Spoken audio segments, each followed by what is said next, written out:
IVM.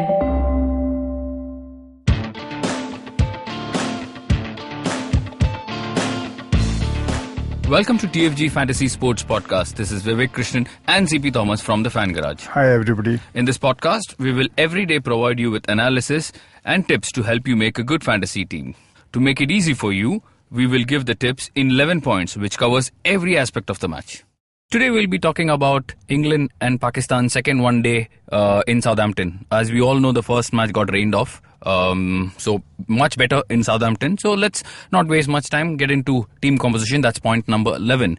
No changes barring injuries. Having said that, you guys need to make a note of this. Every team is going to rotate their players. Morgan said it very clearly. We have about 16-17 players in the camp, excluding the ones who are not in the World Cup. So everybody's going to be tried and tested. Yeah, I think these are all practice matches. Let's just simple practice matches. So they are going to try out everybody. They're going to try out different compositions and, see whom they can, take for the final. Which brings me to Jofra Archer. He will play the way he bowled.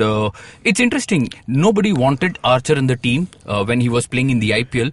And now after that bowling spell against Pakistan in the T20 and at the Oval, everybody is talking Archer. From Anderson to Broad, not only World Cup but even the Ashes. So not only white ball cricket, even red ball cricket. So plenty. Yeah, I think there was a lot of talk. They were trying to see whom they would have to replace, and naturally there was a core team, and to get one guy in was going to be difficult. But let's see how it goes. So that's that.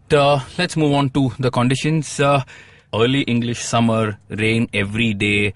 I don't know. Look, I read the weather reports. Southampton promises a full game, but you never know.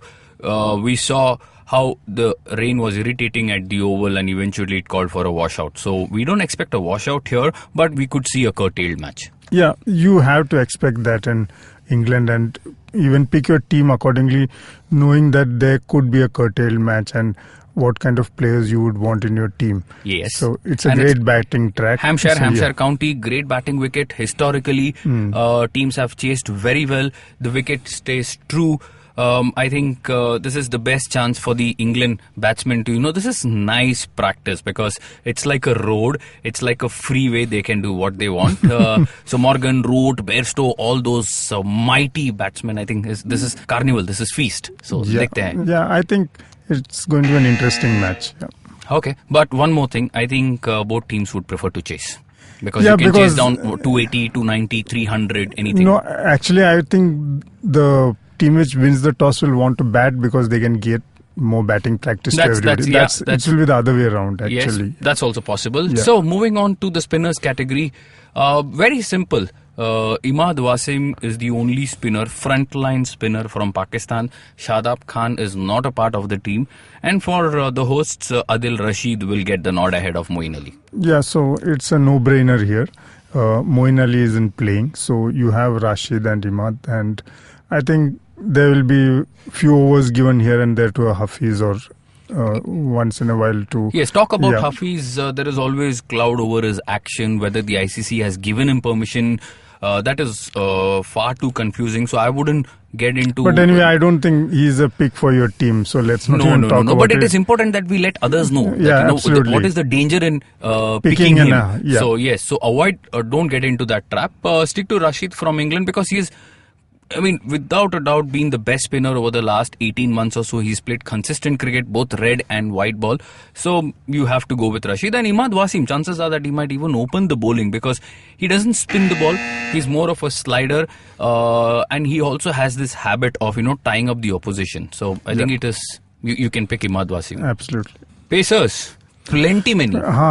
Jo chahiye le lo. Yeah, you have a whole dozen kind of thing out here, and there is a Plunkett, Archer, Vokes, Afridi, Hassan, Amir, and I think 3 pacers in your team is a must. It's all depends on whom you would want to bet on. Yeah, you just look at both camps and you feel, wow, what liberty Morgan and Sarfaraz Ahmed have. Absolutely. Only wish India had this kind of formidable bench mein jo baithte wo log bhi tagde hain yaar. And somebody said, I don't remember, I saw somewhere, I read about this. They said, we have picked, this is about Pakistan I'm referring to, we have picked bowlers from the road. And I'll get to that point in a bit. I'm going to talk about one bowler. So anyway, you have to play 3 bowlers, Plunkett, Archer, Vokes. Moeen Ali will be sacrificed. And I think there is going to be enough purchase. Early English summer. So no matter how flat the batting track is going to be, always room for some seam and swing. Yeah, so, I would think Afridi, Archer, Vokes would make sense in this kind of a... All-rounders, not many here actually. You have Fahim Ashraf, you have Imad Wasim, you have Ben Stokes. And but Moeen Ali is missing obviously. And I think Chris Vokes also will be in the all-rounders category. My favorite pick is going to be Chris Vokes. I'm not picking Ben Stokes for 2 reasons. One is I'm not too sure about how much bowling he's going to do because they need to preserve Ben Stokes. A healthy Ben Stokes, a fit Ben Stokes is dangerous for world cricket. Morgan is a very smart guy. He's just going to bluff Pakistanis by asking Stokes to bowl a few overs here and there and nothing more than that. I would think this match he might get a full go for the simple reason they would want to give, because he's coming off a very bad IPL. I mean, he's the story of IPL actually. But the problem hai, not many people understand cricket. People understand IPL cricket. No, the mindset is that it's also about confidence. It's like Stokes just wanting to, give his 10 overs, get a few runs, and then probably he can rest out the next of the 3 matches also. Yeah, but the cheeky buy is Fahim Ashraf. I say that for 2 reasons. One is he's very cheaply priced. And number 2, he's someone who can actually bat at number 6, clobber 30-40 in no time and also pick up wickets. Yep. So, yes. Keeper. Shouldn't be a big task. Butler, Sarfaraz. I would go for Sarfaraz because there is a huge delta in the pricing, number 1. Number 2, Sarfaraz is going to bat at number 4 or 5. Butler, the way things are going with England, okay, let me tell you, he's not going to open like he did in the IPL. So don't fall into that trap. Number 2, he's going to bat 6 or 7. So unless England bat poorly and are 120 for 5, Butler doesn't have a great shot. Yeah, you won't see him also. Exactly, but he's also a great finisher. But somewhere you'll have to... you have to be very frugal in your spending here. Sarfaraz Ahmed, I think, is also a better keeper. So I would go with Sarfaraz because number 4 khelega, Pakistani captain hai, he's a certainty. So I'll pick. I think in a match where there's a lot of uncertainties about the team composition, better to go with a certain player who is going to certainly perform at a particular number and also be the keeper. It's still fine now, but the day Bairstow starts keeping, that is when people will have a big problem. Yes. And number 5 category, batting category. Again, as you can see, Morgan, James wins. Jason Roy was suffering from back spasms, just like me. So he didn't play at the Oval. But there again, because Hales is out now with this drug scam and all that, England are blessed with some phenomenal batters. If you see, Morgan is there, Root is there, Bairstow is there. Likewise, for Pakistan, I think Fakhr Azam, CP's favourite. Then there is Babar Azam. Babar Azam is super. He's very classy. He looks so confident. Even in that match, it was a very brief time. I mean, we didn't see him bat much in that washout game, but I remember him batting in Cardiff about a week ago in that T20. No rush, so much time, so much ease, and he picks the gap. He's a master at that. So I feel Babar Azam should be in your team. I understand he's very highly priced, but don't leave him. And then there is Joe Root. Yeah, Bairstow, Root, Babar Azam. I think these 3 are definite. Well, I've mentioned this in our article. If you look at Root's numbers, last 5 or 6 ODIs, he hasn't scored more than 10 runs. Now the question is, drop him, pick him. Tum log hi socho. Pick him. But we'll pick him. Pick him. Yeah. Yes. Anyway, my vice captain has to be Bairstow. Simply because he's going to open the batting. He's coming off, people might say IPL. No, even before the IPL started, he was in great form. Yeah. Suddenly, he's got to that number 1 position. He's batting He's also a quick run getter, and he doesn't keep because Butler has been given the duty now. But I think form, timing, momentum, flat wicket, so everything calls for a Bairstow pick. Yeah, I also agree with that. I think right now, looking at the teams, I think Bairstow is a great vice captain to have on your fantasy. But there are other options as well. You could consider someone like a Babar Azam, someone like an Imad Wasim who's going to bat a bit, bowl a bit. A lot of options. Liam Plunkett, another option who picked up 4 wickets and got some handy runs in that T20 match. So I think options to hai bahut, but we are going with Johnny Bairstow. Yeah. Captain, CP. No, you go first. Okay, my captain is Archer. Exactly the reason I knew that. Yeah, so simple reason I had made him my captain. If you saw our article in the first game also, he was the captain. Even in the T20 game, he was the captain. He's going to open the bowling. He's going to bowl 6-7 overs. Deadly with the new ball. Deadly at the death as well. So someone who's going to bowl 60 balls, current form, potential promises me 2 wickets at least, I'm saying. And if Pakistan can bat the way only they can, he could end up picking 5 or 6 wickets. So by the time England start batting, he would have given me all the points. So I don't have to depend on a Root or a Bairstow or a Morgan or a Vince. So clear, it's Archer for me. For me, it's Root. I know you would look at his numbers and that's say okay. it's not... Class is class. Yeah, class is class. And I think he's going to spend some time on the wicket this time. Because as we know, this is all a build-up to the World Cup, and he will want to, get his eye in and hang around. And 50 overs is a good kind of, time to be there and score some runs. And there's no need to slog yourself and get those quick runs. So I think Root is going to have a good game, and I would bet on him. Okay, so time for trump card. My trump card is Shyne Afridi and not Shahid Afridi. Suddenly, there is a lot of news going around Shahid Afridi's autobiography, his age and all. Finally his age.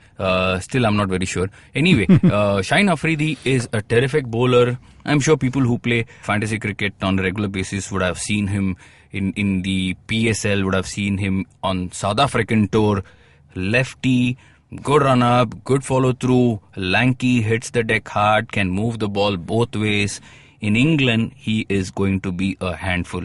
I'm telling you, forget this series. Watch out for him in the World Cup.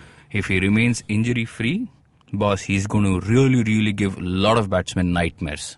Yeah, I would also pick a Pakistani from the 11. I would say Babar Azam would be my trump card, because same reasons as of Joe Root. Mm-hmm. I see him also, getting his eye in, wanting to stay at the wicket and, getting some runs into his kitty. And, this is all about confidence building as it is. And how these Pakistanis often fall into this trump card category. They have to be your trump cards, like the West Indians. Exactly. So Shyne Afridi, watch out for him. Terrific opening bowler, has great skills towards the slog overs as well. So, bindas le lo yaar. Prediction time. England will win easy. Okay, I'll give you my reasons. I'll give you my reasons because I agree with you. So we won't have they're many playing reasons. at home. Pakistan can always give you a threat, but they can't overpower you consistently. We saw how the Pakistanis were cornered at the Oval, even though it was a very shortened game. If it remains cloudy and if you're going to get cold weather, Pakistanis don't like that. Many people actually don't talk about this, but I have noticed when it is cold and you're struggling, even as a batsman, you don't want to be around there. Yeah. You really want to go inside, have a cup of tea or soup and just put up your feet and take it easy.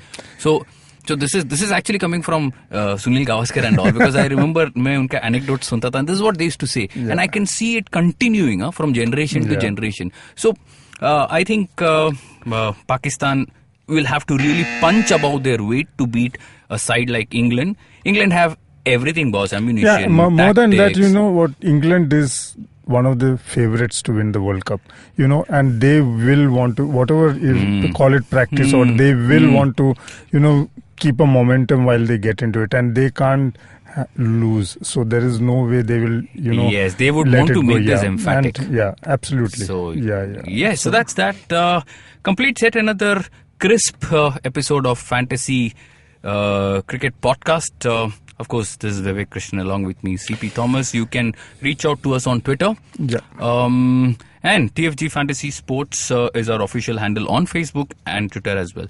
You read our stuff, fangarage.com. We update it at regular intervals. Yes, that's it. Until next time, tata. Have a good game. Yeah. If you like this podcast, don't forget to check out other interesting podcasts on the IVM network. You can listen to us on IVM Podcast app or ivmpodcast.com.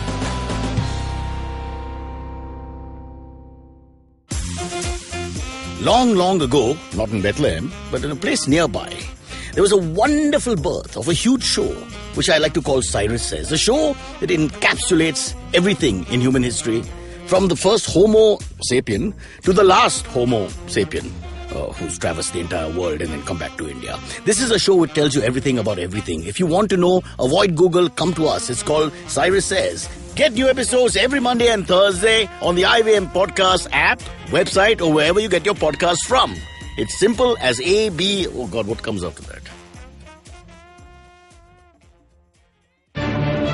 Every week comes a show where three people come together to tell you about stuff they like. A movie, a TV show, a book, and other stuff.